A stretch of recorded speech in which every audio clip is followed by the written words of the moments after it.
오늘 말씀 앞에 나아갑니다. 오늘 말씀은 요한복음 1장 1절에서 14절까지 말씀입니다.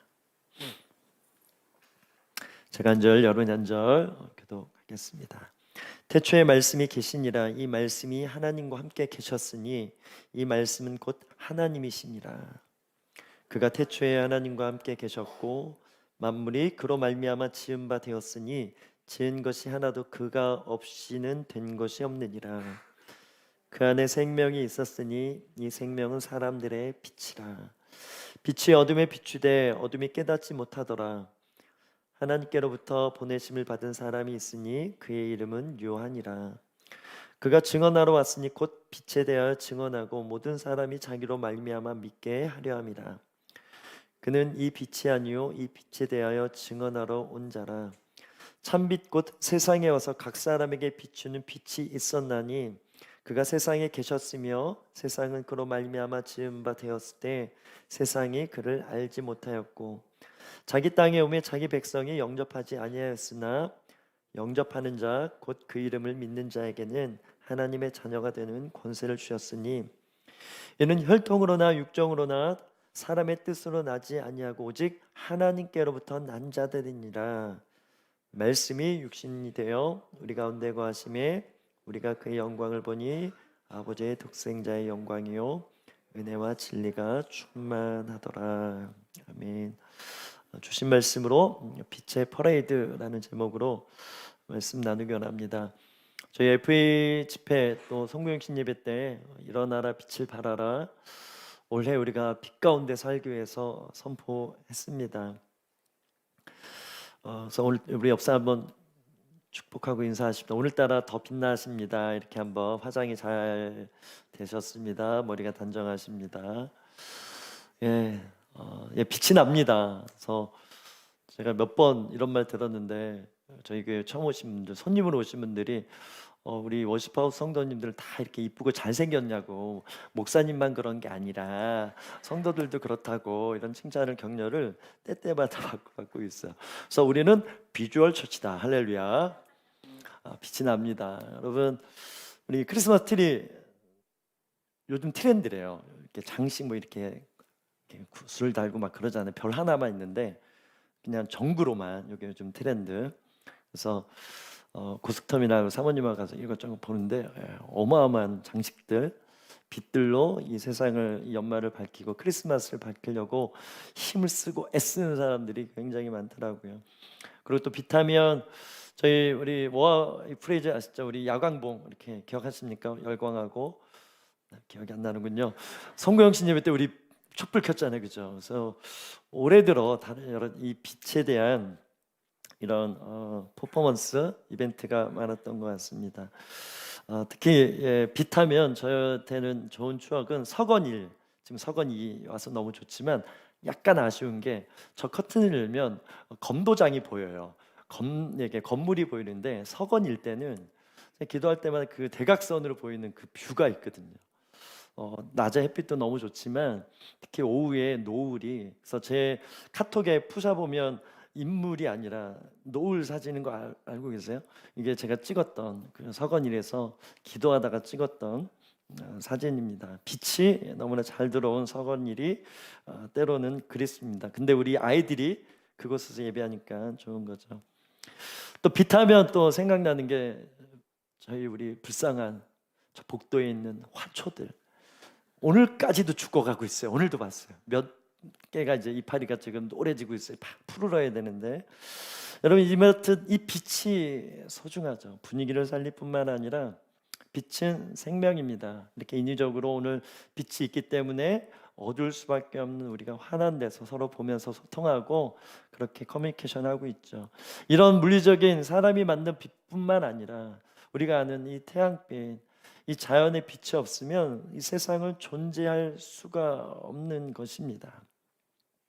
그래서 이번 FA 집회 때 일어나라 빛을 발하라, 빛을 발하는 게 이 세상의 원리라는 거예요. 잘 될 때는 빛이 드러난다, 빛난다. 우리가 아까 오늘따라 빛난다, 이 좋음을 얘기하는 거죠. 이것이 세상에서 말하는 이 빛의 긍정입니다. 그런데 우리가 이런 물리적인 이 빛의 차원이 아니라 오늘 본문, 오늘 우리가 나누고자 하는 핵심의 키워드는 이 영원의 빛이 있다라는 거예요. 우리가 물리적으로 아는 이 빛의 차원이 아니라 원래 이 모든 빛의 근원 되시는 분이 있다. 그분이 누구시다? 바로 예수님이시다. 그래서 우리의 사명은 예수님의 빛을 드러내는 것이 우리의 존재의 이유고 사명이라는 거예요. 그래서 우리 주제죠. 일어나라 빛을 발하라. 이 말씀이 어떻게 연결되어지는가, 이것을 오늘 나누고 싶은 거예요. 오늘 본문의 1장 12절 말씀입니다. 같이 읽어볼까요? 시작. 영접하는 자 곧 그 이름을 믿는 자에게는 하나님의 자녀가 되는 권세를 주셨으니. 결론이에요. 오늘 설교의 결론은 빛은 하나님의 자녀가 되는 거라는 거예요. 우리가 이 세상에서 빛을 발하라, 내 위에 영광이 임했다, 아들의 영광이 임했다라는 거, 독생자의 영광이 임했다라는 거예요. 그래서 우리가 예수 믿을 때 양자의 영, 예수 그리스도의 영을 가져서 하나님을 믿으면, 하나님을 아버지라 부르면 우리 안에 빛으로 충만한 상태가 된다라는 거예요. 그러면 그냥 그것만으로 만족이잖아요. 그런데 빛을 발하라, 일어나라, 회복의 때에 너희가 온전한 회개를 통해서 너희 안에 그리스도가 있음을 확인하고 마음껏 빛으로 살라 하시는 부르심이 2024년도에 우리가 해내야 될 숙제이고 사명인 것입니다. 그래서 이사야서 61장 1절 말씀과 이 요한복음 1장 12절 말씀이 연결되어졌다, 그렇게 먼저 선포합니다. 오늘 본문은 요한복음인데요, 여러분, 요한복음의 중요한 키가 되는 말씀이 있어요. 우리 20장 31절인데요. 같이 읽어볼까요? 시작.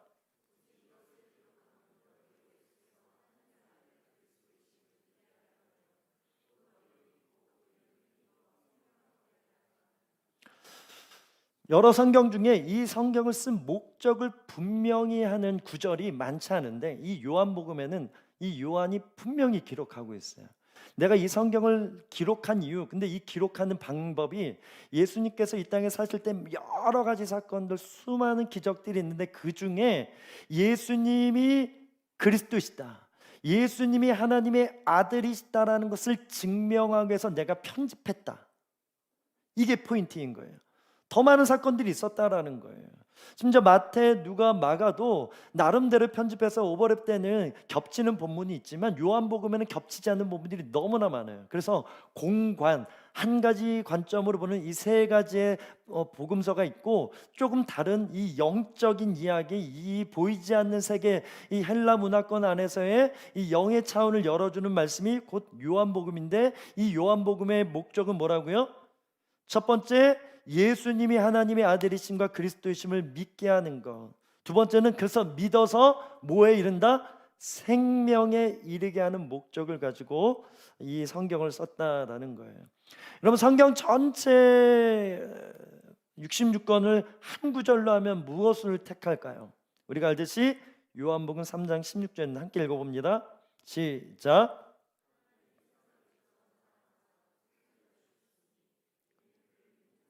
멸망치 않고 영생을 얻게 하라. 하나님이 세상을, 죄악된 세상을 사랑하셨다. 이처럼 어떻게 독생자를 죽이시면서 십자가에서 버리실 만큼, 포기할 만큼 사랑하셨는데, 그 이유는 우리를 믿게 해서 영생에 이르게 할, 이것이 성경 전체에서 한마디만 하라고 하면 예수님 믿으세요 이렇게 표현하지만, 하나님이 당신을 이처럼 사랑하셨으니까 여러분 예수님 믿으면 영생에 이릅니다, 이 구절이 제일 중요하다라는 거예요. 그래서 이렇게 우리가 이 말씀, 이 구절을 믿고 우리는 이미 하나님의 자녀가 되었습니다. 이 요한복음을 읽는 대상도 전도의 목적이 있는 것이 아니라 이미 예수님을 믿는 헬라 문화권 안에 있는 사람들을 위해서 쓰여진 말씀이에요. 그러면 너희들 안에 생명이 있으면 어떻게 하냐? 우리 마태복음 16장 16절 말씀입니다. 같이 읽을까요? 시작.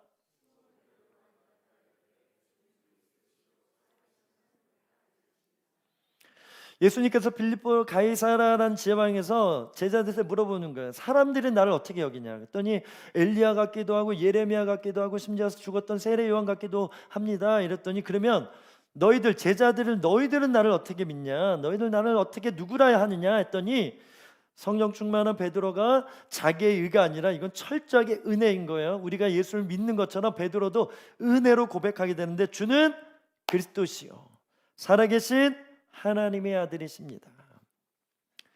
여러분 우리가 인생에 살아가면서 많은 말들을 합니다. 때로는 쓸데없는 말도 하죠. 인간인지라.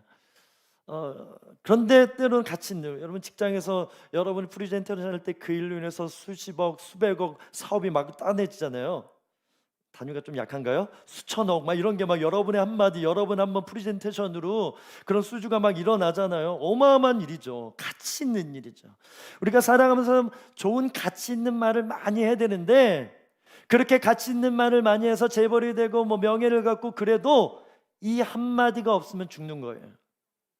반대로 뭐 좀 못 살았어, 힘들었어, 고난만 있어, 욥처럼 살았어, 심지어 뭐 홈리스처럼 밖에 살아도 어느 날 이 말씀이 들어와서, 믿음이 들어와서 주는 그리스도시요 살아계신 하나님의 아들이십니다 이렇게 믿으면 세상에 가장 부자이면서도 이 고백을 하지 못하는 사람과 비록 없을지라도 이 고백하는 사람의 차이는 하늘과 땅, 아니 이제 차원이 달라요. 아니면 대기권과 우주, 아니 우주에서 이 영원의 세계와의 차이만큼 이런 차이가 있다라는 거예요. 놀라운 것은 오늘 우리는 이 고백을 하고 있다라는 것입니다. 그거 봐요. 놀라지 않을 줄 알았어요. 여러분 우리가 이 고백을 하는 게 보통 일이 아닌 것입니다. 이 고백 때 이 한 문장 때문에 죽어도 죽지 않는, 망해도 망했다라고 말하지 않는, 절대 실패가 없다라고 말하는, 왜? 예수님 때문에, 예수님의 생명이 있기 때문에 이런 놀라운 축복을 우리가 입은 자라는 거예요. 그래서 주님 말씀하시는 거, 너희들 일어나라고, 이 믿음을 가지라고, 이것에 정신 차리라고, 깨어나라고 주님이 오늘 우리에게 새 아침에 이 말씀을 주시는 줄 믿습니다. 그래서 믿는 자는 빛으로 살 수밖에 없어요. 그래서 요한은 이 목표를 가지고 예수님이 하나님의 아들이신 것과 그리스도이신 것을 이제 증명하기 시작하는데 1장 1절이잖아요. 우리 같이 한번 요한복음 1장 1절 처음부터 같이 한번 또 읽어봅니다. 시작.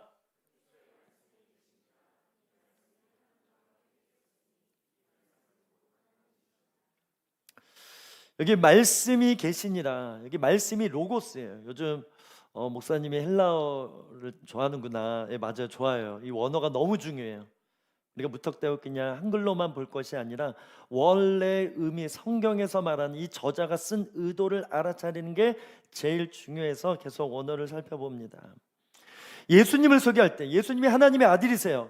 그리스도이신데 그렇게 하나님이 그리스도이시고 예수님이 하나님의 아들이십니다 이렇게만 선포하지 않고 다르게 왜 예수님이 하나님의 아들이신지, 왜 그리스도가 될 수밖에 없는지에 대한 또 다른 부가적인 설명이 요한복음에 계속 나타나는데, 특별히 무엇으로 소개한다? 로고스로 소개한다. 특별히 제가 이제 축사 사역할 때도 성경을 한 장씩 읽어서 3번 읽어서 숙제를 하라고 해요. 그 중에 첫 번째 택하는 게 요한복음입니다. 왜냐하면 요한복음이 너무나 영적인, 죄송합니다. 설교 그만하는 얘기는 아니죠. 영적인 복음이에요. 로마서도 그렇고 뭐 다른 복음 다 말씀이 그렇지만 특히 요한복음을 읽을 때 특별히 분명한 예수님에 대한 명제가 있거든요. 2가지가 있어요. 나는 누구다, 나는 생명의 떡이다, 나는 선한 목자다, 나는 양의 문이다, 나는 생명의 떡이다, 빛이다, 막 이런 표현들을 자기를 소개하는 게 분명히 있고요. 그 다음에 한 가지가 뭐냐면 표적이에요. 표적. 요한복음에 없는 단어가 권능이라는 단어입니다. 너희가 권능을 받고 사마리아 땅끝가 이런 증인되라 하잖아요. 여러분, 기독교는 권능의 종교입니다. 성령의 능력으로 은사가 풀어서 심지어 신유의 은사 병자를 낫게 하고 악한 영을 쫓는 예수님이 행하신 그 일들을 교회 안에서 모두가 하는 건 아니지만 특별하게 계획하심 안에서 은사를 줘서 그런 일들을 하게 하신다라는 거예요. 초자연적인 꿈과 환상을 열어줘서 하나님이 하실 일들을 먼저 선지자들에게 보여줘서 내가 이런 일들을 할 거니까 너 지금 기도로 길을 열어야 돼. 이렇게 초자연적인 크로노스만이 아니라 카이로스 세계까지 섭렵하는 것이 기독교다 할 때 이 권능은 굉장히 중요한데 요한복음에는 권능이라는 단어가 없어요. 대신 뭐가 있냐면 표적이라는 단어가 있어요. 사인인 거예요. 왜 이걸 권능을 표적이라고 표현하는가? 예수님께서 얼마나 많은 능력을 행한 이게 중요하지 않아요. 그 가나안 혼인 자체에서 물을 포도주로 바꾼 사건이, 베데스다에서 그 연못에서 눈을 뜨게 한 그 사건이, 그 병자를 낫게 한 사건이, 실로암에서 눈을 뜨게 한 이 사건들이 결국 뭐라고요?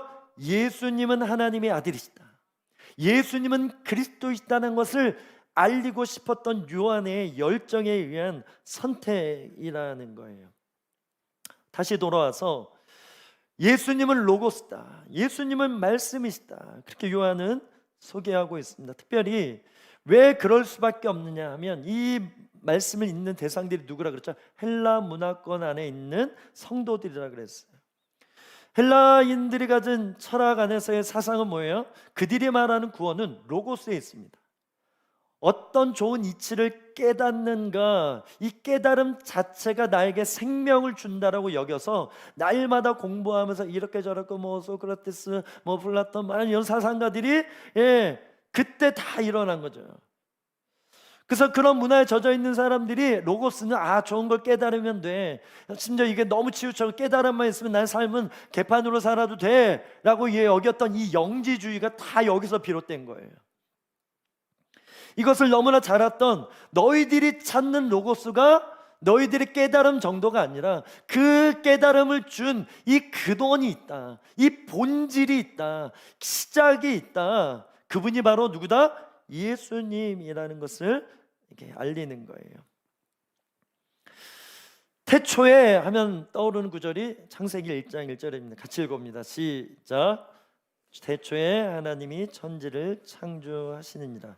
그래서 이 창세기 1장 1절이 믿어줘야 이렇게 또 가는 거예요. 예수 그리스도를 믿으면 창세기 1장 1절부터 믿어줘야 돼요. 하나님이 세상을 만드셨다, 온 우주, 심지어 나도 하나님이 만드셨다는 것이 같이 믿어줘야. 나는 예수만 믿습니다, 주님이 날 창조하시지 않았어, 이렇게 믿으면 이거는 믿음이 없는 거예요.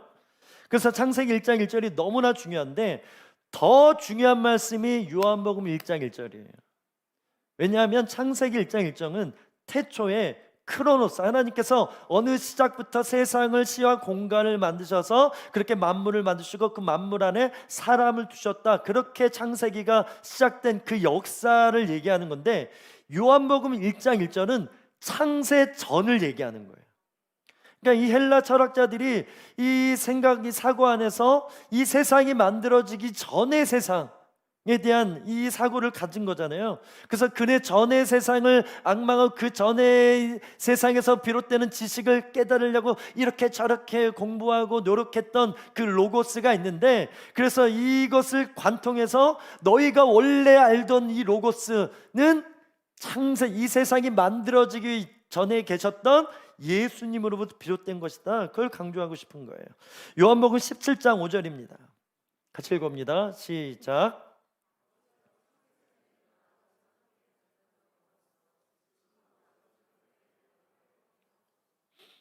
제가 예배 강의할 때 이 메시지를 나눕니다. 그래서 창세전에 하나님 뭐하고 계셨을까?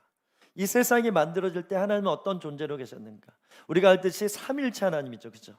세 분인데 한 분이세요. 여러분, 삼일체를 어떻게 비밀을 우리가 이해할 수 있을까요? 사랑은 연합이죠. 그래서 사랑하기 때문에 이렇게 연합이라는 단어는 그 새끼줄 꿰잖아요. 이렇게 농사질 때 이렇게 꿰다, 이게 연합이라는 단어의 의미예요. 그렇게 우리가 하나님과 연합돼 풀 수 없는 상태로 연합된다 할 때 우리가 예배다, 하나님을 사랑한다, 경배한다, 찬양한다, 다 그런 의미로 쓰이는데, 원래 이것의 원형은 하나님 세 분 안에 있는 연합이라는 거예요. 하나님 하나님이잖아요. 그래서 절에 오래 다니던 분이 이제 목사님이 주지 목사님이라고 뭐 이렇게 표현하는 분들이 계시더라고요. 스님처럼. 예. 그 원 하나인데 세 분인데 한 분이세요. 거기에 님을 붙이는 거잖아요. 여러분, 세 분인데 어떻게 한 분입니까? 이게 이해가 됩니까? 그런데 창세전에 이 메시지를 나누면 이해가 돼요. 이 세 분인데 완전히 사랑했다라는 거예요. 그냥 인간적인 어느 정도의 사랑하다 마는 이런 게 아니라 그 존재 자체가 사랑이기 때문에, 세 분이기 때문에 사랑에 있어서 완벽하다. 그리고 한 가지가 더 뭐냐면 오늘 17장 5절 말씀처럼 서로의 영광을 구해요. 본능적으로 사람이 죄인된 인간은 자기 영광을 구하게 돼. 내가 먼저거든요. 근데 세 분인데 자기의 영광을 구하지 않고 상대방의 영광을, 그래서 아버지의 영광을 위해서 독생자가 이 땅에 오실 수밖에 없는 거예요. 억지로 내가 그냥 가져야지 순종, 이런 게 아니라 그냥 그분 존재가 아버지의 뜻을 따를 수밖에 없어요. 성령님은 어떤가요? 여러분, 그리스도의 영이잖아요. 양자의 영이잖아요. 종속이거든요. 성자 예수님, 성부 하나님의 독생자, 어떻게 보면 종속의 소유에 대한 거죠. 근데 같은 분이래요. 아랫분이 아니에요. 그냥 나눴을 뿐이지 아래고 높고 이런 게 없어요. 세 분인데 완전히 똑같아. 세 분인데 완전히 격이 같아. 그런데 영광을 돌리기 때문에 내가 하나님의 독생자, 성자가 되는 거고, 그의 영, 성령이 되어져서 나타난다. 초신자들, 저도 그랬어요. 이렇게 양태론, 물이 고체로 얼음으로 되고 액체로 되고 기체로 되고, 이게 하나네. 교회에선 목사고 또 집에선 아빠고 또 제이소울, 제가 부원장이에요. 할렐루야. 제 학원에선 부원장님, 역할이 다르잖아요. 이런 차원이 아니라는 거예요. 하나님을 그렇게 이해하면 안 돼요. 이상진이 3명 있어. 여러분 믿겠어요? 근데 같아. 이게 삼위일체 교리라는 거예요. 그래서 원래 모든 근원이 된 하나님이 계시는데 지금 핵심은 뭐예요? 예수 그리스도를 소개하는 거잖아요. 그래서 이분이 말씀, 예수님이 말씀인데 그분이 곧 하나님이다. 우리 1절 계속 놓치지 않고 다시 한번 띄워주세요. 태초에 그 말씀 로고스가 계셨는데 말씀이 하나님과 함께 계셨다. 그런데 곧 말씀이 하나님이다. 지금 어려운 표정으로, 목사님도 오늘도 어렵군요, 이런 표정 계신데, 여러분 오늘 설교가 너무 중요해요. 복음이고 이 바탕에서 이제 1월달 빛의 퍼레이드, 여러 가지 빛의 열매에 대해서 우리가 나누게 될 터인데, 이것이 설명되어져야 그냥 우리가 착하게 살자, 선하게 살자, 이 정도 수준이 아니라 우리가 하나님의 영광, 예수 그리스도의 영광, 일어나 빛을 발하라, 이 삶이 얼마나 축복된 것인지 나누고 싶은 그런 의도가 있는 것입니다. 3절이에요. 같이 읽어봅니다. 시작.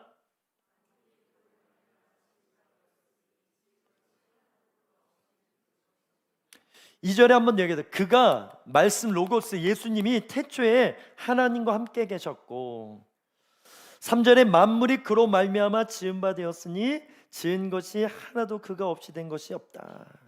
이 말은 창조가 그냥 성부 하나님으로만 지어진 것이 아니라 성자 예수님과 함께 지어진 것이다. 이 창조에 함께 동참한 분이다. 그러니까 헬라 문화 안에서, 철학 안에서 로고스는 그냥 어떤 깨달은 존재였는데 이걸 확장시켜 주는 거예요. 원래 로고스가 세상을 만들었다. 그래서 이 로고스가 바로 인격자다. 그냥 어떤 되어진 것이 아니라, 우연으로 되어진 것이 아니라 분명한 인격을 가지고 이 세상의 만물의 모든 법칙과 심지어 이 깨달음의 근원, 헬라적으로는 생각이 있고 그로 존재하는 건데, 이게 아니라 존재하는 로고스가 있기 때문에 우리 안에 이런 생각이 있는 거고, 이 생각이 뭘로 표현된다? 로고스인 말씀, 말씀이 선포되어졌을 때 창조가 일어났던 것처럼 세상은 이렇게 되어진 것이다. 이 창세기를 철학적, 헬라적 관점에서 철학적으로 이렇게 풀어내는 거예요. 그래서 학자들이 얘기할 때 이 헬라적인 이 로고스의 개념이 있는데, 원래 이 로고스의 개념은 히브리적 철학적 사고라는 거예요. 히브리적 로고스는 창조와 언약의 의미를 가지고 있다. 그래서 이 근원에 대해서 알 수 있고, 모든 종교마다 그냥 어느 날 생겨난 종교처럼 말하는데, 기독교만이 이 모든 창조와 이 근원에 대해서 말하고, 특별히 이 신의 존재를 인격적으로 표현하고, 인격이 뭐예요? 그냥 어떤 존재만이 아니라 관계죠. 이 언약 관계를 통해서 이 세상과 연결되어진 분으로 그렇게 설명하고 있는 것입니다. 특별히 이 하나님에 대해서, 이 로고스에 대해서 이해할 때 여기 1절부터 계시다라는 표현을 써요. 2절에도 계셨고 그가 없이 된 것이 아무것도 없다. 그가 존재하는 이 계시다라는 단어가 너무 중요한데, 이 시제가 뭐냐면 미완료 시제라는 거예요. 사랑도 아가페 사랑은 신적인 사랑이라고 표현하잖아요. 이 미완료 이 시제가 왜 중요하냐면, 이 표현은 이 땅에 있는 만물의 어떤 존재에게도 쓰는 게 아니에요. 오직 신에게만 쓸 수 있는 거예요. 이 말은 우리가 크로노스 시작과 끝이 있잖아요, 그죠?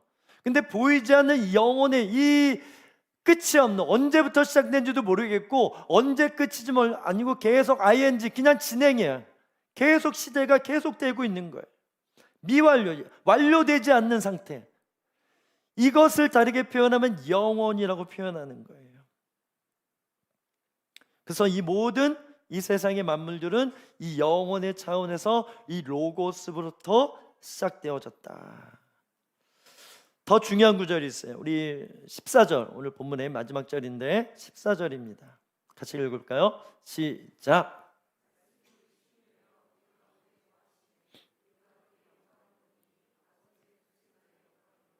은혜와 진리가 충만하더라. 그렇게 미완료 시제로 영혼의 차원에서 계시던 로고스가 있는데, 이 로고스가 어떻게 됐다요? 육신이 되었다라는 거예요. 여기 되었다라는 말은 주석이라는 의미가 있어요. 우리가 책을 쓸 때 어떤 내용이 있고 그것에 세부적인 내용들 주석을 달잖아요, 그렇죠? 그래서 이것이 더 극대화하고 더 정의를 설명하면서 이 내용을 풍성하게 만드는 것처럼, 이 예수님이 말씀이신데 이 말씀으로 세상이 창조되어졌는데, 어느 시점에 원래 영혼의 차원에서만 계셔야 되는 분인데, 이 제한된 이 시와 공간 안에 있는 이 세상으로 뭐 했다? 사람으로, 육신으로 새롭게 창조되어져서 오셨다. 그렇게 표현하고 있는 거예요. 여러분, 이 말씀이 왜 중요한가? 공간의 차원, 영혼의 차원, 영혼이 사는 차원이 있고, 물리적인 시와 공간에 있어서 우리가 이 공간 안에서도 영혼이 사는 존재로 만들어졌음에도 죄를 지음으로 선악과 죄를 지으면서 우리가 이제 정령 죽는 존재가 됐잖아요. 그래서 이 세상은 어둠이 주관하는, 어둠이 들끓는 그런 세상에 살기 때문에 우리가 언젠간 죽는 그런 인생인데, 이 영혼의 차원에서 빛이 하나 딱 뚫고 들어왔는데, 이 빛이 임해서 이 세상이 어떻게 됐다? 그냥 100년 살고 마는 인생들로만 사는 것이 아니라 영원히 살 수 있는 팀이 생겼다. 영원히 살 수 있는 기회가 열렸다. 원래 우리가 지음받은 대로 회복되고 빛을 발하는 삶을 살 수 있게 됐다라는 말이 이 14절 말씀인 거예요. 그래서 예수님께서 마리아, 남자를 모르는 여인의 이 처녀에게 성령으로 잉태돼서, 영으로 잉태되어서 죄가 없는 상태로 태어나야만 하는 이유가, 이 성육신의 원리가 여기서 풀어지는 것입니다. 우리가 죄인이에요. 또 다른 죄인이 이 사람도 죄값을 치러야 되는데 나를 대신해서 죄값을 이게 성립이 안 되는 거예요. 이 땅의 어둠을 해결하려면, 이 땅의 죄를 해결하려면 죄가 없는 존재가 되어야 돼. 그런데 조건이 있는데 사람이어야 돼. 그런데 죄가 없어요. 방법은 죄가 없는 이 로고스, 하나님이 사람이 되는 방법밖에 없다라는 거예요. 이것이 인카네이션, 성육신의 비밀, 기독교에서 가장 중요하게 여기는 비밀이라는 거예요. 그래서 그렇게 이 세상의 어둠에 빛으로 임한 것처럼, 결국 작은 우주인 우리 마음이 어둠으로 가득 찼는데 어느 날 예수님께서 빛처럼 뚫고 말씀이 되어져서 우리 안에 빛으로 임하신 것입니다. 그래서 히브리서 4장 16절을 계속 강조하는 게 하나님의 말씀은 살았고 운동력이 있어서 어느 날 은혜로 예수를 우리가 믿게 됐는데 주는 그리스도시여 살아계신 하나님의 아들이십니다라고 눈물을 흘리면서 우리의 의지로 지식으로 받아들일 때에 우리의 이 어둠의 이 나라에 이 카르디아의 빛이 들어와서 하나님을 인지하게 되고 오늘 이 말씀도 다 철학적으로 이해하지 못하지만 그래도 믿게 되는 이런 은혜가 우리에게 주어졌다라는 거예요. 여러분, 이것이 빛의 원리입니다. 우리가 일어나라 빛을 발하면 여러분 빛이 임하면 뭐합니까? 사람들이 빛을 인정하지 않아요. 뒤에도 나오겠지만 빛이 임했어요. 여러분, 여기 빛이 들어와서 지금 우리가 환하게 보는데 전력 한번 다 내려보세요. 진짜 내리지 마시고. 네. 보세요. 잠깐만 꺼져도 이렇게 다르잖아요. 그런 빛이 전혀 없던 세상이었다라는 거예요. 근데 어느 날 이 빛 한 줄기가 딱 비춰졌는데 이 틈을 통해서 우리의 인생이 영생으로 바뀌어진 것처럼 우리의 사명은 무엇인가? 우리가 온전히 예수 그리스도의 빛을 받으면 이 빛들이 모여서 이 수많은 이 발길을 전구 하나로는 어두운데 여러 빛이 있으니까 밝혀지는 것처럼 그렇게 우리가 함께 모여서 교회가 되자. 이 빛의 행렬을 나타내자. 빛의 퍼레이드를 나타내자. 그래서 어두운 세상에 이 예수 그리스도의 빛을 비추는 것이 우리의 존재 이유고 우리가 은혜로 예수님을 믿게 된 이유라는 거예요. 그런데 일어나라 빛을 발하라 이렇게 메시지 전하면 올해는 사업이 잘 되겠지, 올해는 내가 형통해지겠지, 올해는 더 건강해지겠지, 학생들은 공부 잘해서 내가 좋은 대학 가서 좋은 성공, 세상에서 말하는 성공의 이런 빛만을 구한다라는 거예요. 이거는 그냥 사명에서 따라 하나님의 결정, 우리의 노력에 의해서 복합적으로 이런 그것만 바라보면 우리는 종교라는 거예요. 그건 빛이 아니라는 거, 가짜라는 거예요. 그 빛에 속으면 안 된다라는 거예요. 진짜 빛은 예수 그리스도시라는 거예요. 그런 세상에 잘 되고 성공의 이런 빛이 아니라 진짜 우리 영원한 생명을 잘 되게 한 이 빛을 머금은 자로 우리가 해야 될 것은 사람들을 잘 되게 해주는 것뿐만 아니라 영혼이 잘 되도록 이 빛을 만나도록 보여주는 삶, 이 삶이 하나님의 자녀된 삶이라는 거예요. 그래서 빛의 반대말은 어둠인데 정확히 얘기하자면 보지 못함이다. 빛이 있어도 보지 못하는 것이 어둠이다. 빛이 있어도 믿지 않는 것이, 믿지 못하는 것이 어둠이다라는 거예요. 그래서 우리 크리스마스 때도 나눴지만 그렇게 빛을 임하시잖아요. 그럼 하나님 입장에서 이 빛을 극대화하고 더 풍성하게 하기 위해서 천사들을 대동하고 막 나팔 불게 하고 신비한 많은 기적들이 일어나면 얼마나 좋겠냐라는 거예요. 근데 그렇게 하지 않았어요. 그냥 정말 아주 그냥 반딧불 하나가 저기서 비춰지는 것처럼 주님이 이 땅에 오셨어요. 그런데 그 연약했던 빛이, 그 작은 빛인 것 같았던 그 빛이 2000년이 지난 이후에 전 세계에 뭐 20% 기독교 인구가 20% 많으면 25% 뭐 그렇게 얘기하더라고요. 그래도 좋은 밭의 원리, 길가밭, 돌짝밭, 또 뭐예요? 가시밭, 좋은 밭 4분의 1이잖아요. 그 정도는 지금 예수님을 인정하는 세상이 되어졌어요. 그 빛 하나 때문에. 이것이 우리 믿음입니다. 우리 인생이 그렇게 주님께서 사용하길 원하신다는 거예요. 우리가 볼 때 여전히 죄인이고 우리 안에 빛이 없는 것 같아. 아니라는 거예요. 우리가 해야 될 건 뭐예요? 믿음의 믿음. 결국 믿음의 문제라는 거예요. 너희들 안에 빛이 있다. 주는 그리스도시에 살아계신 하나님의 아들이라고 믿으면 정체성을 우리가 어떻게 해야 되는가? 나의 경우에서 내가 이런 재정과 이런 능력과 이런 환경 속에 이렇게 할 수 있으니까이 아니라 철저하게 우리 안에 있는 빛이신 예수 그리스도의 정체성을 가지고, 빛의 정체성을 가지고 나는 빛이다. 심지어 오늘 죄를 지어도 나는 빛이다 라고 믿어서 스위치 온해서 빛을 드러내는 삶을 사는 것, 이것이 눈먼 자로 사는 것이 아니라 눈뜬 자로 살게 하는 것. 심지어 지금도 수많은 사람들이 지금 빛이 임해서 우리는 빛을 보고 있는데 저 사람들은 빛을 못 보고 있어.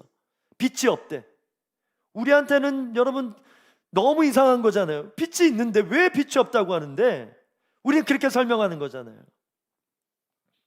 그런데 때로 우리가 그렇게 자신을 그렇게 여길 때가 있다라는 거예요. 6절부터 8절입니다. 시작.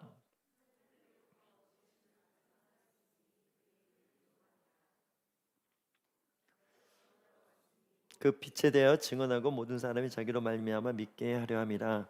그는 빛이 아니요 이 빛에 대하여 증언하러 온 자니라. 우리 옆 사람에게 당신은 빛이 아닙니다 이렇게 선포해 주세요.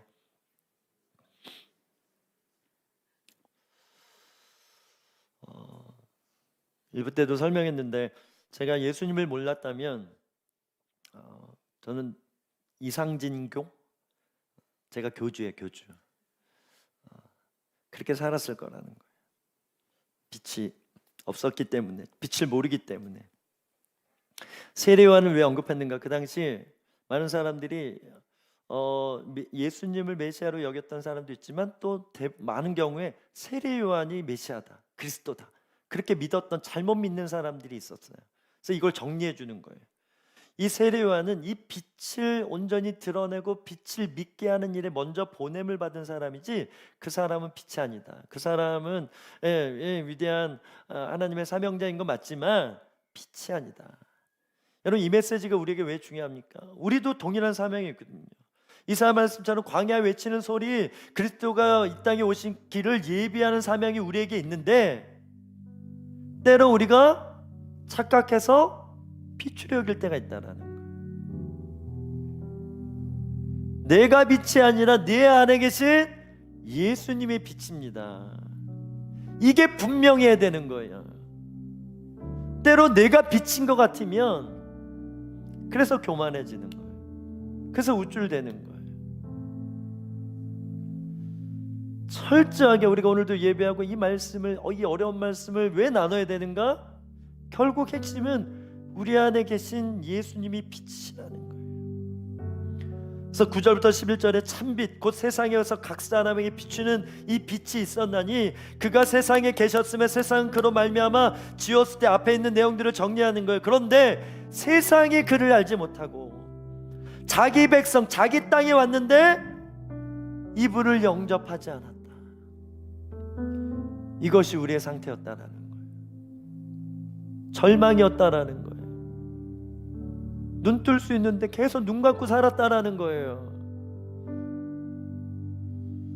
그래서 12절, 영접하는 자, 우리죠. 곧 그 이름을 믿는 자에게는 하나님의 자녀가 되는 권세. 이 권세는 특권이에요, 특권. 그냥 여러분 하나님의 자녀가 됐다, 그냥 하나님의 아버지라 부른 정도, 이게 아니라 이 특권은 예수님의 기름 부음이에요. 예수님의 권세예요. 그래서 이 예수님의 빛됨이 드러날 때 나타나는 역사, 열매가 바로 우리가 누릴 특권이라는 거죠. 그래서 이것은 14절에 보면, 13절에 보면 육으로 난 것이 아니라, 혈통으로 된 것이 아니라 오직 하나님께로부터 됐다. 13절 하나님께로부터 났다. 그렇게 풀어낼 수밖에 없는 거예요. 제가 오늘 본문을 택한 이유는 교리적이지만 좀 딱딱하지만 이렇게 시작해보자라는 거예요. 그래서 그림 하나 띄워주세요. Face on. 믿음은 우리 안에 계신 예수님의 빛이 드러나게 하는 스위치다. 지금 우리의 상태는 뭐의 문제예요? 빛이 없나요? 아닙니다. 빛이 있습니다. 은혜로 예수를 믿어서 빛이 있는 상태입니다. 문제는 우리의 믿음의 문제인 거예요. 지금 전력이 다 들어와 있다고요. 여러분, 저희 전기세 잘 내고 있어요. 펑펑 쓰세요. 영적인 빛 펑펑 써도 됩니다. 이건 영원한 빛이어서 쓰다 말고 그냥 맨날 충전해, 이런 게 아니라는 거예요. 그 완전한 빛이 믿는 우리 안에 있어요. 두려워하지 않아도 돼요. 무서워하지 않아도 돼요. 그것 또한 세상에 우리가 매어 있다는 증거예요. 이렇게 힘들면, 이렇게 고난받으면 안 될 것 같은 두려움, 이것을 넘어서야 진짜 사명이 일어나는 것입니다. 그래서 바울처럼 이 사명을 지키는 일에 내 생명을 조금 더, 왜? 내 몸이 하찮게 여겨라가 아니라 이 고귀한 일에, 이 부르심의 이 영광스러운 일에 가치죠. 내가 희생할지라도 주님의 뜻, 먼저 그의 나라를 의를 구하겠습니다 하는 이 믿음 때문에 내 희생을 과감하게, 고생할지라도 강도의 위험, 칼의 위험, 핍박의 위험, 감옥에 갇히는 일, 매 맞는 일, 오해당하는 일, 수많은 예수님 믿기 때문에 예수님의 이 빛을 드러내는 삶을 위해서 손해볼 것이 많아도 이 빛이 완전하게 존재하고 있다는 걸 인지하는 사람은요, 이 땅에 사람이 가진 신념 정도가 아니에요. 영혼의 차원을 아우르는 진짜 믿음. 그래서 믿음이 카이로스를 일으킬 수밖에 없는 이 보이지 않는 세계 하나님의 일들이 마구마구 폭격이 되어서 하나님의 일로 없던 교회가 생겨나고, 없던 사업이 생겨나고, 없던 관계가 일어나고, 없던 은사가 일어나고, 없던 능력이 생겨나고, 이 모든 고난까지도 감당할 수 있는 이 어마어마한 믿음, 어떤 핍박이 와도 나는 하나님의 자녀로 하나님이 예수님께서 누리신 특권을 누리며 살 거야. 십자가 질 거야. 나 부인하면서 이상징교, 내 종교 내려놓고 철저하게 하나님 나라 관점에서 왕같은 제사장으로 살 거야. 이 믿음의 결단이 그냥이 아니라 예수 그리스도의 빛 안에서 일어난다고 믿습니다. 우리 옆 사람에게 한번 선포, 이게 당신의 클래스입니다, 이렇게 선포해 주세요. 찬양하겠습니다. 우리 오늘 불렀던 찬양, 예수 우리들의 밝은 빛, 이렇게 찬양하고 기도하겠습니다.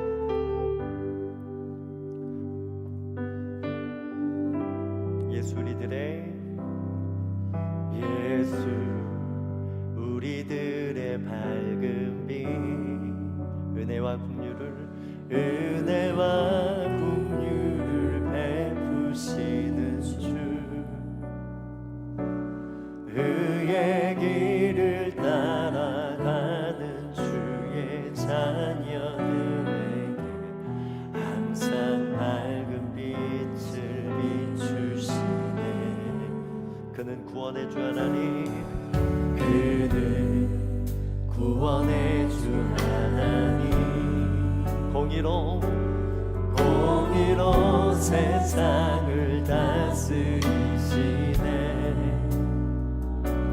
주를 경외하는 자들에게 부어주신 놀라운 주님의 영광, 하늘에서 찬란하게 빛나는 주의 영광, 이 땅에 오셨네. 어둠을 밝히고 새 생명 주시네. 영원히 빛나는 나의 예수님 사랑합니다.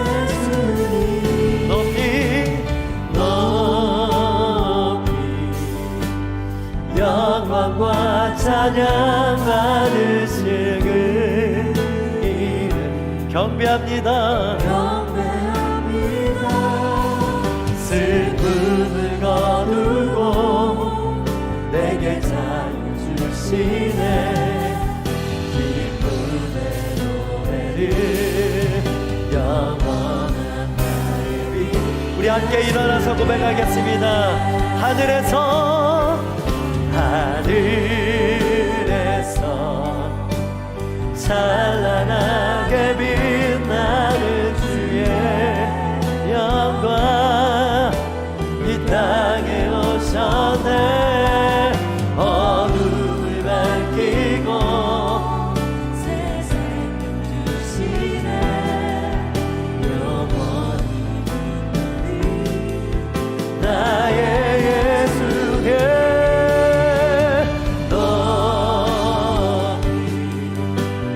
영광과 찬양 받으실 그 이름 경배합니다.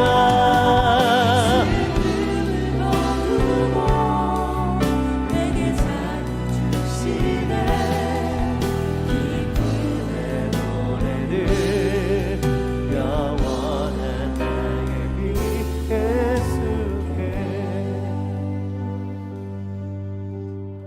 도둑도 휴가철에 집이 오랫동안 켜지지 않는 집, 아, 저 집 비어있구나, 저 집을 털어야 되겠다. 사단도 마찬가지입니다. 여러분, 믿음의 이 스위치가 왜 중요하냐면, 여러분 밖에서 일하다가 저녁에 집에 가면 뭐부터 합니까? 불 켜잖아요. 너무나 자연스러운 우리의 행위인데 이 믿음의 불은 여전히 꺼진지.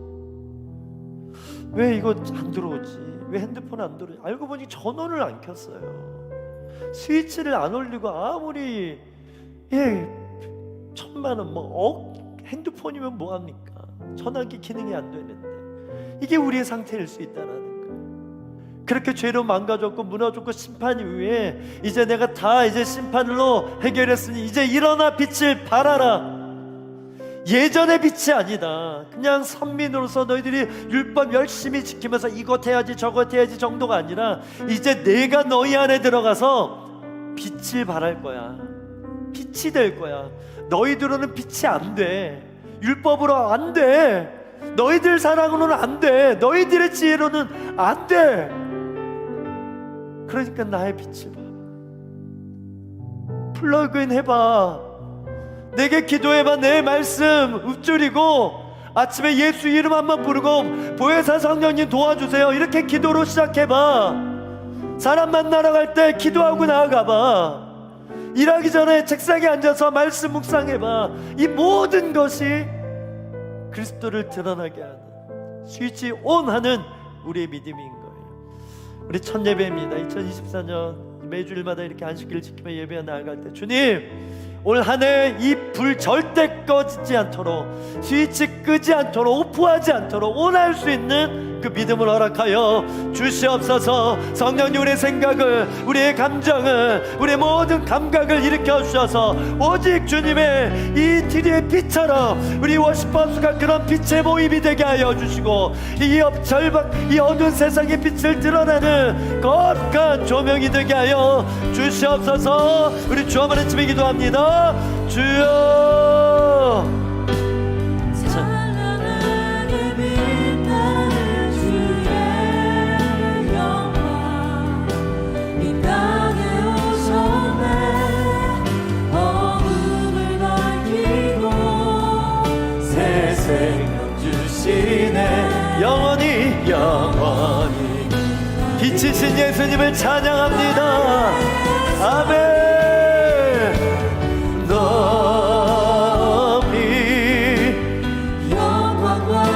감사의 빛이 일어날지어다. 감사의 스위치온이 일어날지어다. 경배와 찬양에 내 삶이 어때 내 감정이 내 기분이 어떨지라도 육신적으로도 힘들고 아프고 감기에 질병에 고통 가운데 있을지라도 주님을 높이는 것에 내 생명을 내 에너지를 아끼지 않는 이 진짜 믿음이 이 빛됨이 일어나게 하여 주시옵소서. 주여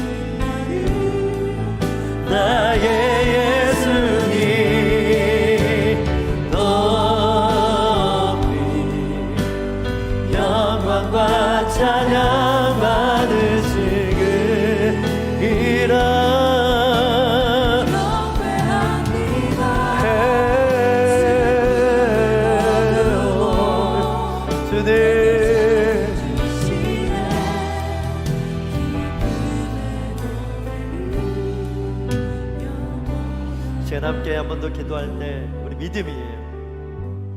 오늘 말한 이 빛은 그냥 물리적으로 태양빛, 은하계 저빛, 또 한국전력에서 세상에서 만드는 이렇게 저렇게 발전해서 만드는 이런 빛이 아니라 영원한 빛이. 그래서 이 빛이 우리에게 임하는 것이 왜 중요한가? 이 빛 때문에 이 영혼과 보이지 않는 세계와 이 보이는 세계가 연결되어져요. 어떤 사람은 기적을 믿지 않습니다. 심지어 귀신도 믿지 않고 예수님을 그냥 이 역사적인 인물로 믿죠. 아니라는 거예요. 이 세상은 그냥 우연으로 만들어진 것이 아니라 분명한 말씀으로 목적을 가지고 이 세상을 로고스이신 예수님께서 만드셨고, 그런데 영접하지 않아서 다 눈 가린 채 빛이 막 집 낮에 충만한데 어둠 가운데 지하실 그 습지에서 음지에서 사는 거, 음부에 사는 것처럼 사랑하는 우리였고, 지금도 그런 사람이 너무나 많다라는 거예요. 너희도 함께 하자. 우리에게 먼저 이 빛을 주신 이유는 세례 요한을 그렇게 보내서 이 빛을 증거하게 하기 위함인 것처럼 우리 또한 그런 부르심이 있습니다. 여러분 기도하십시오. 영혼의 카리오스가 여러분의 크로노스 삶 가운데 임할지어다. 하나님의 기적이 임할지어다. 하나님의 돌파가 일어날지어다. 안 된 것이 되어지는 역사도, 그래서 여러분의 믿음이 진짜구나, 이거 이렇게 내 기도는 영을 여는 기도구나. 사람의 영을 여는 것뿐만 아니라 하늘의 문을 여는, 이미 예수님께서 여신 열쇠, 이 문을 내가 천국 열쇠로 열면 열리고 내가 닫으면 닫히는구나. 이게 교회예요. 이게 교회가 일어나 빛을 발해야 될 이유가 되는 줄 믿습니다. 이 시간 두 손 앞에 들고 기도할 때, 주님 2024년 영혼을 여는 기도가 일어나게 하여 주시옵소서. 하나님의 자원을 여는 이 믿음의 온이 일어나게 하여 주시옵소서. 돌파가 일어날지어다. 우리 주 한번 외치며 기도합니다. 주여, 찬란하게 빛나는 주의 성령님 오시옵소서. 이 영혼을 뚫고 이 어둠을 뚫고 빛으로 임하신 주님, 그분이 내 안에 계십니다. 그분이 내 안에 계십니다. 그분이 내 안에 계십니다. 그 빛이 내 안에 있습니다. 내 안에 겉사람의 어둠만 보지 않게 하여 주옵소서. 나의 연약함을 두려워하지 않게 하여 주시옵소서. 이 상황과 이 빛이 없는 것 같은 이 현실만 보지 않게 하여 주시옵소서. 이것보다, 이 세상의 어떤 빛보다, 이 세상의 어떤 가능성보다 눈이 멀 수밖에 없고 우리 지식이 다 미련함이 떠나갈 수밖에 없는 그런 빛이 임하게 하여 주시옵소서. 주님, 나름 하나님을 믿는다라고 율법을 그렇게 잘 지키고 이다라 같은 예수교 사람들을 잡아 죽이러 그렇게 열심히 살았던 이 바울에게 어느 날 빛이 맺습니다. 빛이 맺습니다. 그래서 눈이 멀었고, 이게 뭔가, 당신은 누굽니까? 라고 질문했습니다. 네가 핍박하는 예수다. 네가 영접하지 않고 네가 인정하지 않은 빛이다. 그때 눈이 멀었던 바울에게 아나니아가 기도했을 때 눈이 떠졌고, 그 이후로 이 영광의 빛이 완전히 사로잡혀서 이 빛이 진짜고 이것이 본체고 이게 실제구나, 누구보다도 믿어서 이 세상의 많은 것들을 초월하고 오직 일어나 빛을 발했던 바울처럼 2024년 우리가 그런 한 해가 되기를 소망합니다. 우리의 눈이 멀게 하여 주시옵소서. 세상의 눈을 빼앗겼습니다. 멀게 하셔서 오직 빛 대신 예수님만 보게 하여 주시옵소서. 그렇게 마음 위로 믿어 의뢰하고 입으로 시인하여 하나님의 아들을 믿는 하나님의 자녀가 되었던 것처럼 아들됨의 이 권세, 이 빛을 마음껏 발휘하며 살아가는 우리 워십하우스 교회가 되게 하시고 우리들의 사명이 되게 하여 주시옵소서. 오늘도 그 영혼을 뚫고 이 땅에 오셔서 임재하시고 이 진리의 말씀으로 우리를 깨우쳐 주신 줄 믿습니다. 한 주간의 모든 삶의 발걸음도 우리 찬양한 것처럼 우리가 서 있는 곳이 보좌가 되게 하시고 하나님의 땅이 되게 하시고 지성소가 되게 하셔서 온전히 쉐키나 영광, 그 영광이 머무는 그 임재를 풀어내는 예배자가 되릴지어다. 또 오늘 예물로 예배하는 자들이 있습니다. 이 예물을 쓰이는 곳에 빛의 영광이 있게 하시고 빛의 퍼레이드가 일어나게 하시고, 특별히 우리 일터의 삶 가운데 많은 기도 제목들, 재정, 관계, 건강, 모든 문제 하늘에서 이룬 것 같이 땅에서 이루어지는 축복이 임할지어다. 지금 우리 주 예수 그리스도의 은혜와 아버지 하나님의 무한하신 사랑과 성령 하나님의 충만 교통하신 그 은혜가 오직 주님께서 빛으로 우리 안에 이미 계시고 이미 충만한 상태이셔서 그 빛을 의지하면 빛된 삶을 살아갈 수밖에 없는 이 원리요, 이 법칙임을 믿고 오늘 빛으로 일어나 빛을 발하기로 결정한 모든 성도들의 그 발걸음 위에, 그 믿음의 그 헌신 위에, 우리 삶의 많은 기도 제목 위에, 워십하우스 교회 사명 위에 이제부터 영원토록 함께 하시기를 간절히 축원하옵나이다. 아멘.